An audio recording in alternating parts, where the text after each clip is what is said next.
Berikutnya ayat yang ke-159. Di ayat ini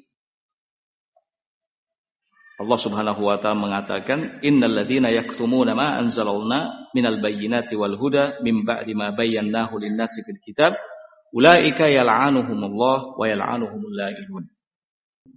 Sesungguhnya orang-orang yang menyembunyikan apa yang telah kami turunkan, kata Allah, dari keterangan-keterangan yang nyata, dari petunjuk, setelah kami sampaikan kepada manusia di dalam Al-Quran, dalam Alkitab, mereka itulah orang-orang yang Allah laknat, dan mereka orang-orang yang dilaknat oleh para pelaknat. Nah, ini soal menyembunyikan kebenaran. Syekh mengatakan di ayat ini, ya, ad-dilalatu ala wujubi idharil haqq wa bayani. Ada keterangan soal wajibnya menampakkan dan menjelaskan kebenaran. Wa anna izharal haqq amrun lazimun. Menampakkan kebenaran adalah perkara yang dituntut. Sebab bagi orang-orang yang menyembunyikannya ada ancaman. Apa ancamannya? Allah akan melaknat.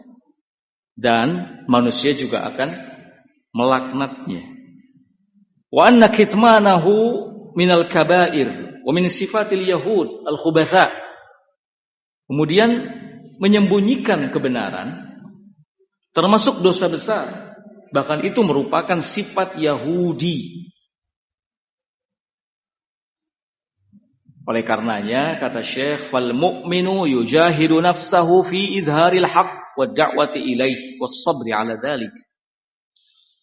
Seorang mukmin hendaknya berjuang sekuat tenaga untuk menampakkan kebenaran, menyeru manusia kepadanya, dan tidak lupa sabar di atasnya, serta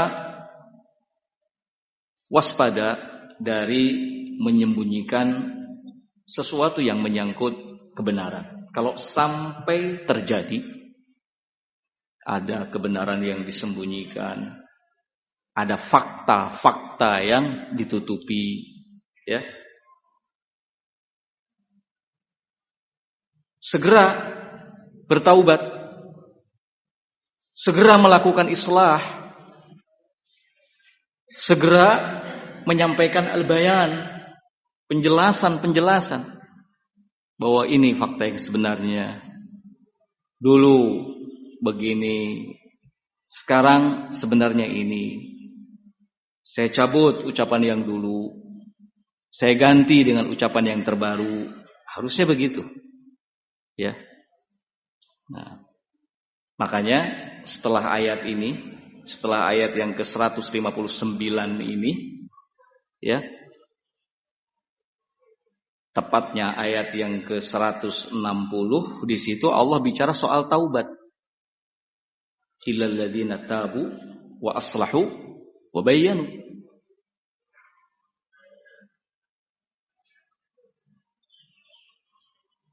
Antara 159 dengan ayat yang ke-160 korelasinya sangat jelas. Hubungannya sangat jelas. Menyembunyikan kebenaran adalah dosa besar. Menyembunyikan fakta-fakta yang sesungguhnya adalah dosa besar. Siapa yang melakukannya segera bertaubat. Segera bertaubat. Taubat ada syaratnya. Apa syaratnya? Al-islah wal bayan. Al-islah wal bayan. Melakukan islah dan menyampaikan penjelasan. Bukan hanya islah saja loh. Tapi ada apa? Al-bayan, menyampaikan penjelasan. Itu taubat namanya. Ya, syaratnya ini al-islahu wal bayan. Jelas sekali, ya, Allah Subhanahu wa taala katakan di ayat 160,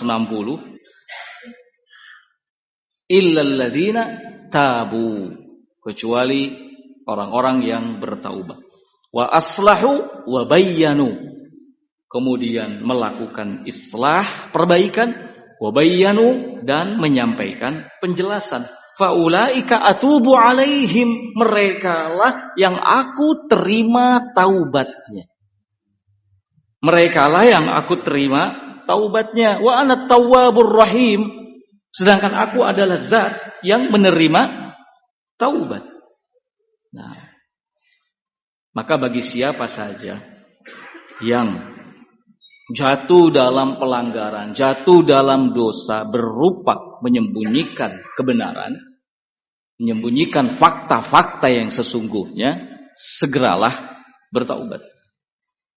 Caranya, lakukan islah, kemudian sampaikan apa? Penjelasan. Ya.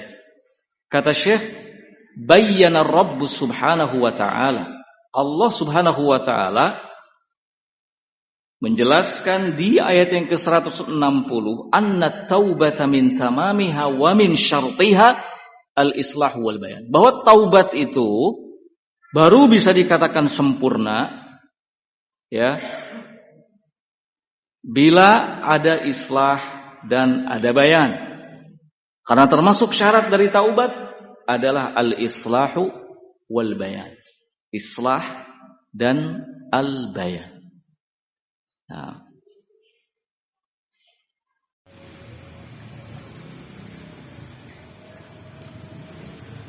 Allahu Akbar.